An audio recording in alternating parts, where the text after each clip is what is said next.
স্বাগত ডিবিসি সংবাদে আপনাদের সাথে আছে হিমাদ্রি রাহা। শুরুতে জানাবো আকিজ বশির গ্লাস সংবাদ শিরোনাম।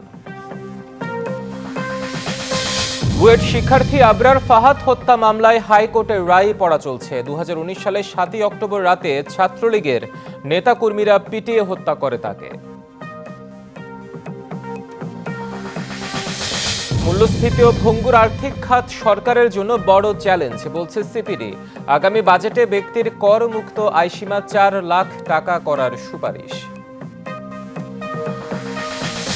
4 দিনের বাংলাদেশ সফর শেষে ঢাকা ছাড়লেন অ্যান্তনিও গুতেরেস। অপতথ্য মোকাবিলায় জাতিসংঘ মহাসচিবের সহায়তা চাইলেন প্রধান উপদেষ্টা।